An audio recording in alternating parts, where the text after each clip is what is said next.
Cari telespettatori, ben ritrovati e ben arrivati anche ai nostri ospiti. Parliamo di agricoltura a livello regionale veneto. Ci sono delle tematiche molto importanti che affronteremo insieme e alcune di queste riguardano molti di voi da vicino. Come sempre siete gentilissimi, ci scrivete, ci sollecitate su alcuni temi e in più abbiamo anche il piacere di avere, possiamo dire ancora, il nuovo presidente, nuovo perché da poco tempo, il nuovo presidente di CIA Veneto, Giorgio Puppi. Grazie di essere qui con noi e non vecchio, il consolidato direttore generale di CIA Veneto, Maurizio Antonini. Buongiorno a lei e buongiorno ai telespettatori. Senior di esperienza, possiamo dirlo. Allora, inquadriamo un po' la situazione. Se ne è parlato a livello politico regionale, il tema di grande attualità, ritorna spesso nelle discussioni, però molti cittadini non sono ben aggiornati sulle dinamiche dell'agrifotovoltaico. Se è un'opportunità per l'agricoltura, per l'ambiente, per il discorso dell'energia, perché abbiamo da tenerci anche entro il 2030 certi parametri e quindi capire voi cosa ne pensate, perché voi siete i custodi del territorio. Partiamo con lei Presidente, poi come sempre Maurizio Antonini ci mette il suo carico. Prego. Allora, innanzitutto cosa si intende per agrifotovoltaico, perché questo è già il primo punto da chiarire. L'agrifotovoltaico fondamentalmente è un modo per produrre energia mantenendo comunque la produzione agricola all'interno del terreno, o perlomeno una parte della produzione agricola. I pannelli sono posizionati alti da terra, ad una certa altezza da terra, e sarebbero quelli quindi a una certa altezza, quindi esatto, non tolgo la produzione agricola e metto permetterebbero pannelli. una cultura sottostante. Dovrebbero mantenere alcune condizioni, deve essere mantenuta una resa produttiva di sopra di un certo livello. Gli studi in questo momento sono ancora proprio a livello di studio, non abbiamo delle evidenze molto specifiche secondo me su quella che effettivamente può essere l'efficienza agricola di un terreno in cui sono stati posizionati i pannelli, ma rappresentano effettivamente un'opportunità se gestita nel modo giusto. Il dubbio è sempre questo, perché adesso qua stiamo vedendo alcuni esempi. Questo è il fotovoltaico però, a terra. Sono questi? No, questo è un fotovoltaico a terra. È un fotovoltaico a terra, perfetto, proprio perché non tutti lo comprendono. Questa cosa qui è un danno all'agricoltura e non è quella che voi volete. No. Questo è molto importante che chi ci segua comprenda, perché sennò altrimenti si ingenera questa confusione. Quello che voi dite può essere ammissibile, ma bisogna sperimentarlo, come funziona, che resa ha, eccetera, sono quelli alti 3 metri, quanti metri? Sì. 3 metri da terra? Almeno 3 metri, sì. Che costano anche tanto, tra l'altro poi col vento, le intemperie e tutto, bisogna che non prendano il volo. Vabbè, le strutture sono solide, quello non è quello il tema. Allora, facciamo chiarezza, il fotovoltaico a terra quando consuma suolo agricolo? Assolutamente no. Quello no, quello non va bene, ok. L'agrifotovoltaico, che come presupposto avrebbe quello di non consumare il suolo agricolo, può essere un'opportunità quando quando la gestione di questa opportunità energetica viene fatta in modo consapevole, con buon senso e sempre preservando innanzitutto quello che è il suolo, quello che è l'ambiente paesaggistico, l'ambiente naturale e soprattutto mantenendo l'agricoltura come l'asset principale di quel territorio. Certo. E di quell'area. Ecco, però qualche suo intervento, direttore, è indubbio che se io faccio anche a 3 metri d'altezza, magari riesco a mettere sotto determinate coltivazioni, cioè, l'impatto sul paesaggio c'è. Perché una cosa che dico sopra tutte le stalle metto pannelli fotovoltaici in modo che ce ne sono, ci sarebbe spazio, una cosa che invece anche a 3 metri d'altezza metto sti pannelli, cioè c'è un impatto paesaggistico. Appunto, e tu di turismo anche rurale, quel che si vuol dire. Sì, al di là di questo, nel senso che ovviamente l'ho già detto il Presidente in maniera chiara e precisa, quando si fa agrofotovoltaico l'attività principale deve rimanere attività agricola. Noi diciamo un ulteriore elemento di valutazione e sottolineatura, dobbiamo individuare le aree. per non incidere, come diceva lei, nell'aspetto paesaggistico. Oggi l'agricoltura è paesaggio, è territorio e va curato questo. Poi se noi guardiamo i Colli Ugani, i Colli Iberici, anche l'altopiano di Asiago, se noi guardiamo, sono tutti questi bellissimi territori e mettiamo agrofotovoltaico così sparso nelle campagne, non mi sembra che diamo un bel segnale di paesaggio. Dobbiamo dare un paesaggio corretto e giusto, e quindi per questo noi agricoltori italiani abbiamo chiesto che vengano individuate le aree idonee per far questo e ovviamente per fare agrofotovoltaico su terreni agricoli, ma che l'attività principale rimanga attività agricola. Chi ne trarrebbe vantaggio da questo agrofotovoltaico? L'agricoltore, la comunità, chi sostanzialmente? La nostra proposta va esattamente nel senso che questa sia un'opportunità aggiuntiva per l'agricoltore e quindi per la comunità in senso allargato. L'agricoltore oggi, che ha un problema serissimo di redditualità, infatti, questo viene può beneficiare da un'operazione come quella dell'agrifotovoltaico se, pur mantenendo appunto l'attività agricola come prevalente, dedica una parte della sua azienda a determinate culture che si possono fare in congiunzione con l'agrifotovoltaico e quindi può dare un vantaggio anche dalla produzione di energia. La produzione di energia da una fonte sostenibile va ovviamente nella giusta direzione ed è un beneficio per tutta la collettività.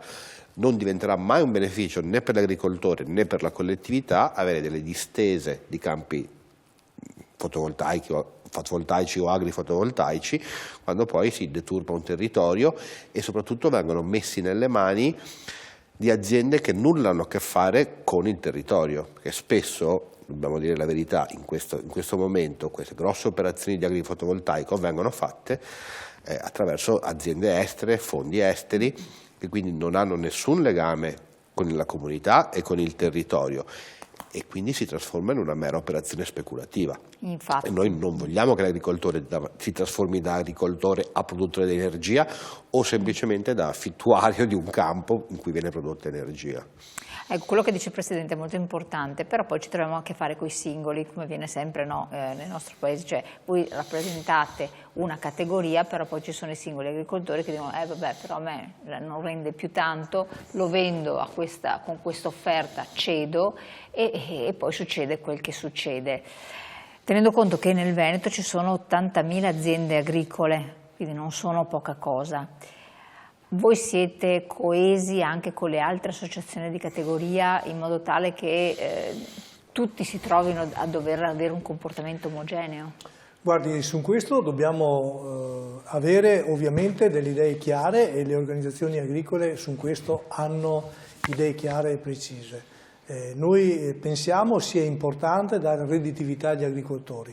L'agrifotovoltaico può essere un'opportunità? Sì. Però è sempre qua il meccanismo, noi vogliamo che sia un'opportunità per le aziende agricole e non sia un elemento speculativo e ovviamente nel momento in cui ci sono progetti da 100, 150, 200 ettari, ovviamente là è un elemento speculativo e quindi a noi interessa oggi invece far valorizzare le aziende agricole e incentivare anche il fotovoltaico o meglio l'agrifotovoltaico sulle aziende agricole.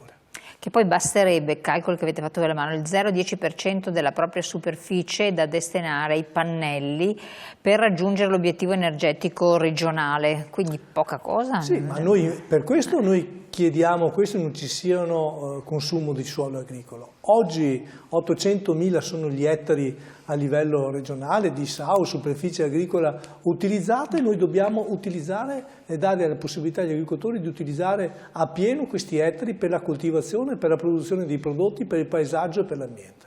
Ci vorrebbe una legislazione a livello nazionale che stabilisse dei massimali da destinare a questo ambito, perché se non c'è una regolamentazione anche cogente poi finisce che ogni buona intenzione fare nulla. Questo è uno dei problemi, che in questo momento la legislazione secondo me lascia dei buchi troppo importanti e soprattutto non permette a quelli che sono le istituzioni territoriali, le istituzioni locali, le amministrazioni comunali e a chi è attore sul territorio e quindi agli agricoltori di poter operare secondo una pratica di buonsenso. In questo momento anche i nostri sindaci, le nostre istituzioni locali sono un po' alla mercé di quella che è una legislazione un po' troppo lassisa, diciamo, non pensata effettivamente per quello che deve essere deve essere obiettivo. Adeguata sostanzialmente. Assolutamente. Ma deve essere una legislazione nazionale. O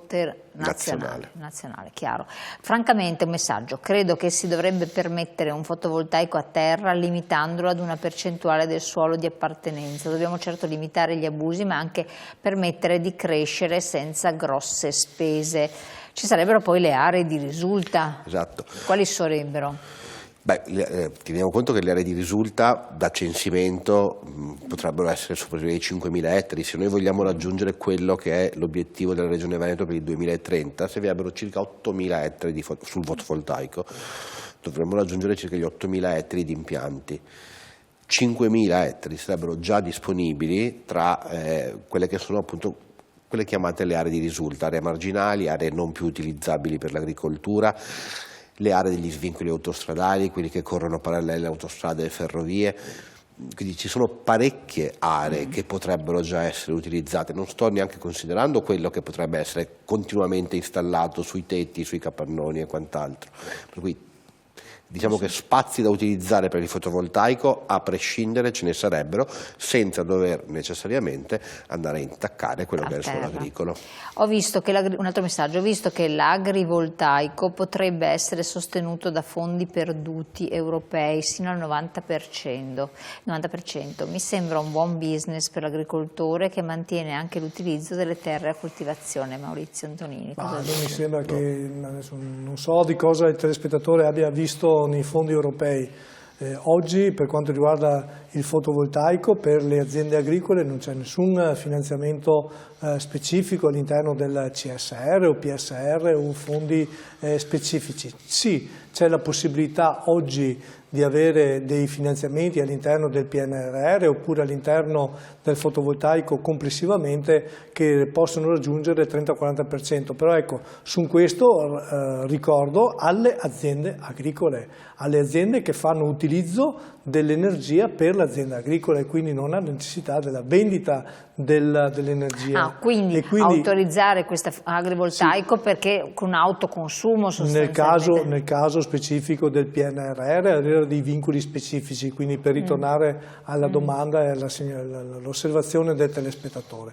Quindi noi oggi abbiamo queste necessità, però ovviamente su questo dobbiamo intervenire in maniera importante per dare la possibilità alle nostre aziende di avere una redditività migliore. Questo è fondamentale, quindi per questo discorso della legislazione nazionale, che voi la reputate urgentissima, avete detto, ci dobbiamo provvedere, come vi state muovendo? Attraverso dei canali, diciamo, diplomatici, non stiamo certamente, non vogliamo, insomma, noi siamo qui per fare gli interessi degli agricoltori. Deve essere chiaro anche alla nostra classe dirigente che l'agricoltura deve rimanere un asset strategico per tutti. Quindi più di sollecitare anche ad intervenire su un tema che a questo punto ha una valenza comunque che va oltre il mondo dell'agricoltura e che ha è sicuramente un interesse nazionale, dobbiamo per forza continuare ad insistere affinché le istituzioni intervengano al più presto. Noi lo facciamo a livello regionale, ma speriamo che le voci arrivino anche a Roma. Assolutamente.